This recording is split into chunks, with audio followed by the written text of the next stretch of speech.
I change that in later cues. We have no talk back here. I didn't find it. I just had my personal mic. Well, not personal. My mic that I assigned to me there for good. Intercom. I had self-assigned or self-declared key, whatever they call it. Let's see. Surface. Nope. Surface control. Soft keys. I had soft key 1 assigned to mute and unmute this aux named intercom, which, remember from earlier, it directly pulled from this intercom input channel, which was from that mix rack. So that basically determines if you're able to see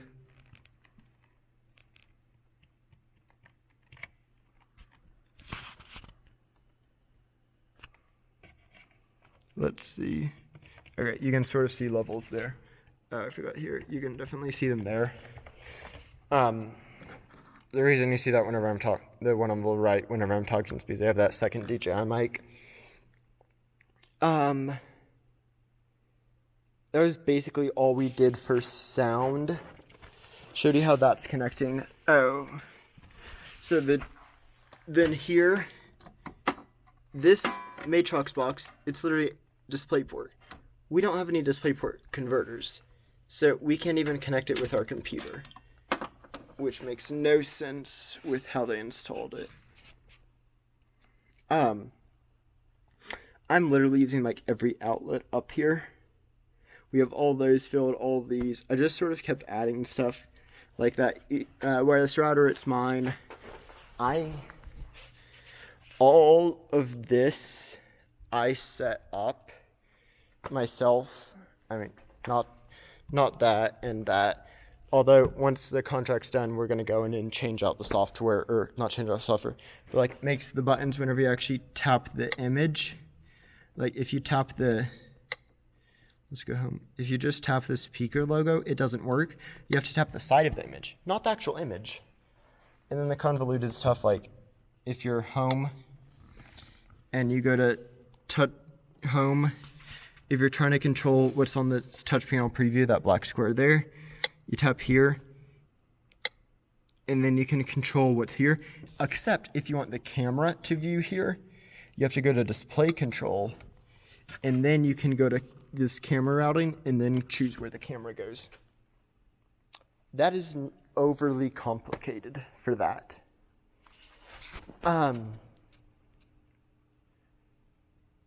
That's pretty much all for that. We got the intercom port up in the lobby working, so that's working fine. The one up in our old, what we actually call the booth, I call this, most of us call this front of house. The no motion zone pretty much means just anything that's said on headset during a show sort of stays on headset. The feelings and the stress are real for show. So calm down. Don't take it personally. It was just business, I guess. Like, everybody's stressed during the show. Calm down.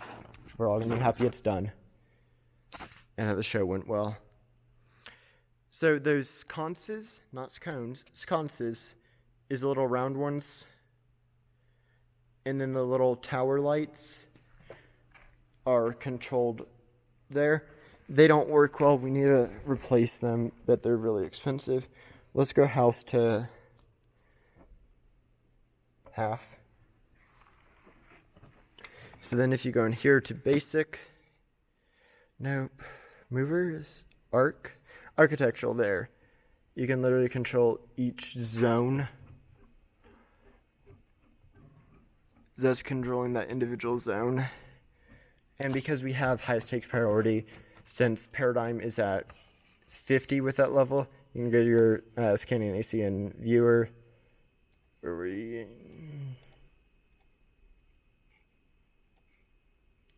155. So we go to 155 there. You can see it's at 128, which is half of 256, which that's from processor 1, which is the architectural paradigm, sorry. And then RHS Eagle Rep Theater, or Thea, that is the ion. We have a little light switch down here. Trying to think of what else I wanted to go over. Okay. So to be able to hear intercom, so anytime intercom is on, I could hear it through these headphones unless I had my soft key, which muted this group. So basically what I had to do is if I just gave it directly this intercom level, I would hear it no matter what, even if it was muted, so that wouldn't work. And then, so I had to send it over into an aux, because an aux won't ever come out of the mains, because that's just how auxes work, unless it's patched into I/O, but nevertheless. So the aux is not patched anywhere.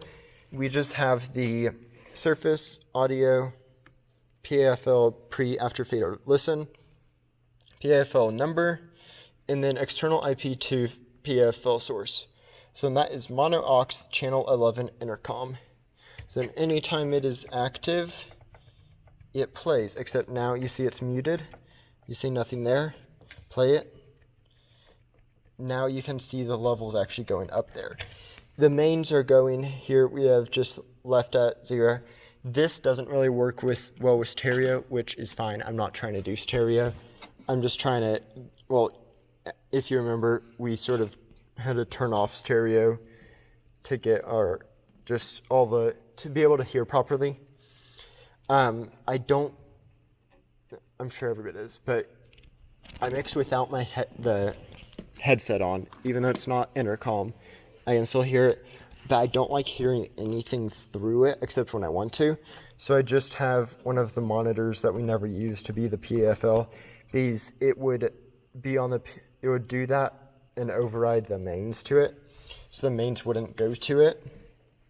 And then this soft key is just to clear PAFL. But if you have output PAFL and then you do an input, it cancels your output, except if you cancel it, it goes back to your output. So it's sort of like a secondary cancel thing. I don't really know what to call it there. This was a great show that we worked on, and I really enjoyed it. I can't wait for SpongeBob. We're doing that, and that will be an amazing show as well. Hoping to do sound for that. I'm pretty much the only one that actually knows like everything in here. Like I literally have the diagrams for the auditorium on my computer. Well, I'm borrowing it from the school, but whatever. What I do need to figure out is if those speakers the speakers to the left of that like giant vent in the middle of the screen, if those are connected somehow. I believe they were announcement speakers, except that's why they have those little bull horns right up to the upper left of that exit sign. I think the other one's there, except they cut the cable to that because when we had performances, they would do announcements and it didn't work out well. So we have those little speakers all around the space, which I need to figure out if they're connected somehow. I don't know if they're front fill or if they're just literally some old cables that were here. It could very well be that. All of our lighting stuff is using Ethernet, scanning ACN. We have it set up that way over ArtNet just because that's what ETC recommends. ETC is very helpful. If you ever need to call them, I'm not a very social person, just hope no one was here. If you ever need to call them,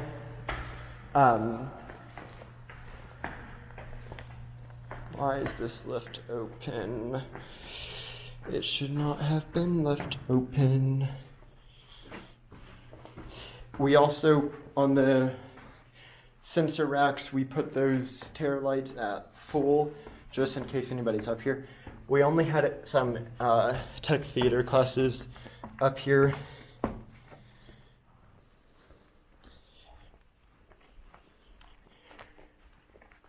If you ever need to call ETC, their phone number is 800-688-4116.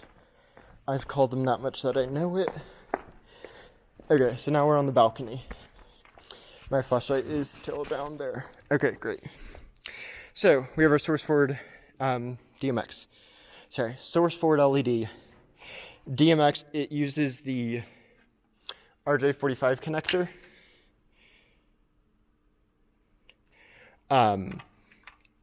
So you can't just connect. It is not like a network one, so you can't just connect scanning AC into it. So you have to connect it to, it comes, well, it doesn't come with them. We got adapters with it, so it's 5-pin DMX. And then we have a 5-pin DMX to 3-pin converter because we don't have any long DMX cables. I just used a 100-foot normal 3-pin XLR cable. We have it always powered. Fun little fact, which I had to help with the installers a bit.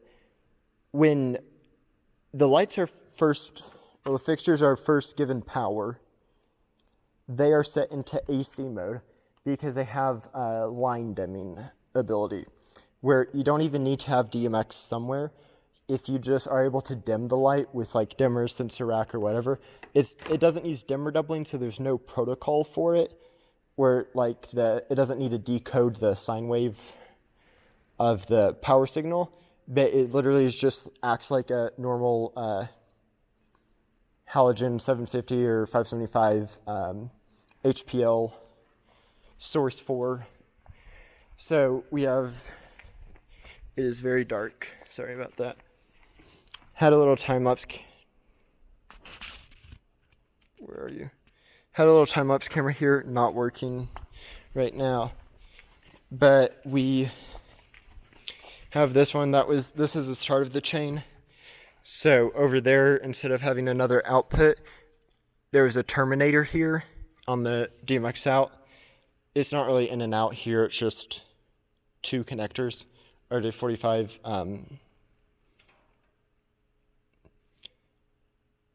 connectors, not the cable ones. Don't know if they're RJ45 female connectors here in the thing, and then you just plug in the male connector into it, and then you see it's flashing because it has no DMX right now. So the output then goes back to back from 5-pin to 3-pin. That then goes all the way over to the other side, which then powers that first source forward. These are shuttered off to get the nice crop of the 16-foot by 4-foot wide flat. That was the front wall for both sides. Power as well. Oh, so about that inline dimming, they both start on a mode that hears AC, but you have to go down, and then there's also like an I and then a number. So that means intensity. Wait, let's go up here. It's L. So then you can see that there's light on my hand because L, luminous, I think, whatever they call it. And then you can hear the fan that turned on.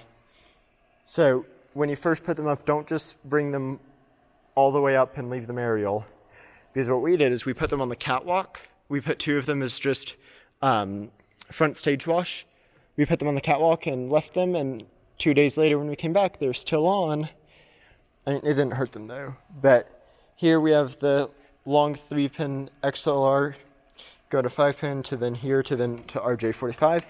We have to be careful with those because it's solely RJ45. As we follow this XLR cable up here, solely RJ45, so we can't like just cross those off. We have it going up the seats into our booth window.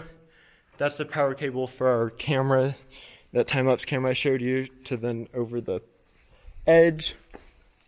We got the Alice working, which is why we didn't have to split the power for the source forward LEDs. Okay, tad bright in here. These are the lens tubes for the big lights fixtures on the balcony. They are labeled big boys. David wants me to just point out BOIS is how it's spelled. Network switch, old UPS. We have 2 intercom ports here, A and B there. Good, it's labeled. And then A and B here. We have another lighting panel. We have this under the current light board as well. So it's a DMX